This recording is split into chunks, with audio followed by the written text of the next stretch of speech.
Okay, may tanong po tungkol sa parvo si Miss Rhea. Sabi niya, Doc, ask ko po, namatay yung 2 aspin ko sa parvo last month sa Antipolo. Pwede ko po ba dalhin yung Shih Tzu ko doon sa Pasko? Natatakot kasi ako sa virus. Kung yung Shih Tzu niyo po ay adulto na or lampas na ng mga 7 or 8 months, tapos may vaccine naman po, wala po kayong dapat ikatakot. Kasi yung mga parvovirus victims po, karamihan po, mga tuta lang po yan. Hindi po usually namamatay ang mga or nagkakasakit man lang yung mga adults na kapag natamaan sila ng parvo. Kasi ang tinatarget ng parvovirus ay yung rapidly mitosis or rapidly dividing cells. Kaya sila nagtatay kasi yung mga cells sa intestines nila, rapidly dividing yan, cells sa puso at sa buong katawan. Pero pag adults na, or kahit mga 8 months old pataas, ay hindi po sila masyadong susceptible, hindi sila masyadong nakakatakot na matamaan na ng parvovirus.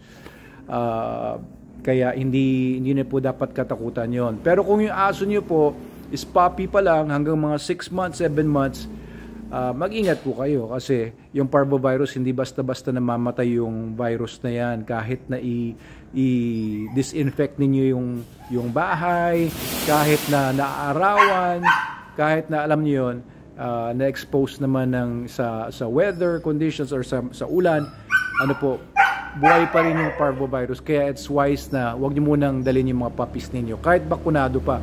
Pero pag may bakuna naman na, after ng mga 4 months, na kumpleto na yung puppy vaccination, more or less, may panlaban na siya. Okay, kung puppy naman, tapos nakakuha rin ng maternal antibodies mula sa nanay, kung yung nanay man ay may antibodies laban sa parvo, nakuha ng mga puppies yan through colostrum. Pero hindi niyo pa rin dapat isugal yung puppy ninyo kapag may parvovirus. Usually yan, mga 9 months, present pa rin ang parvovirus sa loob ng area. And mahirap talagang totally mawala ang parvovirus kasi pag dumikit yan sa tsinelas or sa sapatos mo, tapos naglakad ka sa kalsada ngayon, may mga askal sa paligid, asong kalye, tapos may mga dumi-dumi dyan, may mga bakas ng dumi sa kalsada, makukuha nyo talaga sa footwear ninyo or sa gulong ng kotse ninyo. Tapos papasok ka ngayon sa loob ng pamamahay nyo. Ang lakas ng contamination yan. Kaya as much as possible, kapag puppy pa lang, less than 4 months old, hindi pa kompleto ng puppy vaccination, at least against parvo, huwag niyo munang palapagin sa floor or sa lupa or sa concrete ang mga puppies.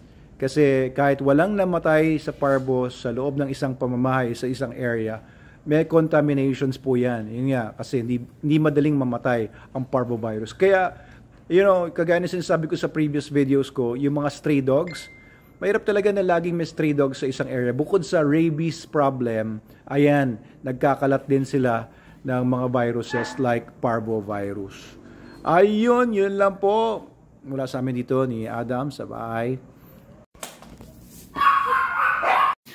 And by the way, para malakas ang resistensya ng aso ninyo or puppy, para sila talaga ay, alam niyo yun, react or mag-respond na maganda sa vaccines, mag-SDN42 po kayo sa puppies ninyo. Kung allergic sa chicken yung aso ninyo, SDN42 beef. Yan, the best dog food in the multiverse. Bigyan nyo po yung mga puppies ninyo, mga dogs ninyo ng the best dog food at walang mas the best pa kaysa sa SDN Super Dog Nutrition developed by Manalo Canine for our dogs, and we're sharing it to others. 8 years na naka-pure SDN lahat ng mga dogs namin, and they're the best of health. Kaya po sobrang proud na proud po ako sa product na yan.